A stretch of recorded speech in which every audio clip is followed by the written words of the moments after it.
Dereliction of duty. That is the subject of tonight's Waters Words. A 5-time deported criminal illegal alien shot an American citizen with a stolen gun in the sanctuary city of San Francisco. Confessed, and a San Francisco jury found him not guilty of murder. How could this happen in America? Here are the facts. Jose Inez Garcia Zarate is a Mexican national who had been convicted of 7 felonies in the United States. Some of them were aggravated felonies and others heroin manufacturing and other crimes involving narcotics. Zarate had been deported 5 times and kept sneaking back through the unsealed southern border. Zarate admitted on camera that he kept coming back to San Francisco because it was a sanctuary city. It would not alert federal immigration officials when he was arrested, therefore protecting him and his criminal activity. Zarate was picked up on a marijuana charge in 2015. ICE requested that the San Francisco Sheriff's Office detain Zarate when he was arrested. But Sheriff Ross Mirakimi ignored this request because he chose not to cooperate with the federal immigration officials and released this criminal alien back onto their streets. A little while later, a handgun was stolen from the car of a federal agent. And days later, Zarate used this handgun and shot 31-year-old Kate Steinle, a San Francisco native. Now, after the shooting, Zarate threw the gun in the water and ran away. He was picked up by police and confessed to the killing. First, he gave police a bunch of aliases. Then he said he stepped on the gun and it accidentally went off. Then he said he found the gun and it accidentally fired 3 shots. Not sure how that's even possible. Then he claimed he was shooting at a sea lion in the San Francisco Bay. He also told police he took sleeping pills before the shooting. It was clear the man was a reckless junkie who didn't belong on the streets of San Francisco. But the Board of Supervisors in San Francisco refused to take responsibility and would not admit that their sanctuary city policies led to the death of one of their own residents. I visited San Francisco City Hall to confront the politicians. I'd like to address your dangerous sanctuary city policies. I'd like to show you a picture here. This is Kate Steinle. She was murdered by an illegal alien who had been deported 5 times and over 6 felony convictions. But for some reason, the city of San Francisco let this guy out. You guys aren't even looking. Look at the picture. You afraid? You guys don't have anything to say? Thank you very much. Next speaker, please. Zarate was put on trial for murder, involuntary manslaughter, assault with a deadly weapon, and it was a pretty clear-cut case. In fact, Zarate told reporters that the courts should give him the highest punishment so that he could tell Kate Steinle's parents in court that he no longer wanted to live. But his defense attorneys did a number on the jury. His team claimed that he found the gun. His team claimed that the gun had a history of misfiring and painted Zarate as a sympathetic character.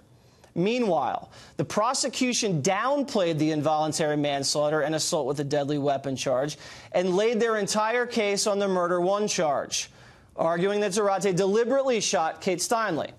Either way, it didn't matter. He still did it and deserved to be punished for it. But the jury didn't think so and acquitted him on all charges except illegally possessing a gun. So including the time already served, he's not looking at too much prison time. Zarate's defense attorney decided to attack Donald Trump after the verdict. There are a number of people that have commented on this case in the last couple of years. The Attorney General of the United States, the President and Vice President of the United States. Let me just remind them that they are themselves under investigation by a special prosecutor in Washington, D.C., and they may themselves soon avail themselves of the presumption of innocence and the beyond a reasonable doubt standard. And so I would ask them to reflect on that before they comment or disparage the result in this case. Now, with all due respect, the attorney is a self-righteous hack politicizing a tragic death. Also, we haven't seen one tweet from Hillary Clinton, Barack Obama, Nancy Pelosi, or any other Democratic leaders about this. A beautiful woman is gunned down on the streets of San Francisco. The shooter escapes justice, and the party of women is silent? I wonder why. Well, obviously, the president wasn't going to remain silent, firing off a series of tweets. A disgraceful verdict in the Kate Steinle case. No wonder the people of our country are so angry with illegal immigration. The Kate Steinle killer came back and back over the weakly protected Obama border, always committing crimes and being violent. And yet this info is not used in court. His exoneration is a complete travesty of justice. Build the wall. The jury was not told the killer of Kate was a 7-time felon. The Schumer-Pelosi Democrats are so weak on crime that they will pay a big price in the 2018 and 2020 elections. So the federal government needs to step up to the plate and deliver the justice that local officials failed to deliver. Jeff Sessions can hit Zarate with a federal felony, 10 years imprisonment for an illegal alien in possession of a firearm. Now, if he's sentenced consecutively with the state gun conviction, that would keep him locked up for 13 years, at which point then he'd be immediately deported back to Mexico. But if we don't have the wall, he's probably just going to sneak back in. Now, building a wall and eliminating sanctuary cities would probably have saved Kate's life, and she would be alive today, enjoying the holidays with her family. But sadly, she's not. Bill O'Reilly has been crusading for Kate's Law, named after Ms. Steinle. Kate's Law would impose a 5-year mandatory minimum sentence for an illegal alien caught crossing the southern border. Kate's Law already passed the House, but is stalled in the Senate. And I confronted Illinois Democratic Senator Dick Durbin back in 2015. Just a quick question for you. Why don't you support Kate's Law? Tell me what that's all about. You forgot already. It was the hearing last week. No, I was at the hearing, but tell me what aspects of it you're protecting Americans from criminal illegal alien killers. I think we should work to make sure that Americans are protected from those who are criminal and threaten our communities. It's a 5-year mandatory minimum sentence for deported illegal aliens convicted of aggravated felonies. Convicted of aggravated felonies? And they get deported, and we catch them when they come back. Do you support that 5-year mandatory minimum? I'll look at it carefully because I want to protect everyone. But I also don't want to discriminate against people who come to the United States asking for an opportunity to become legal in the U.S. You know, the president now has insisted if that's going to be the case, they have to go through criminal background checks. I think that's a thing. We're not talking about innocent illegal aliens. We're talking about criminals who traffic in narcotics. I answered your question. Well, I hope you support it because I expect that you want to protect people like Kate. You do want to protect people like Kate, right? I want to protect all Americans. No, you don't, Senator. There's a reason that there's no reason the Senate shouldn't take up Kate's Law immediately and get it on the president's desk. San Francisco and its corrupt politicians have blood on their hands. Furthermore, the federal government's inability to secure the border also contributed to this tragedy.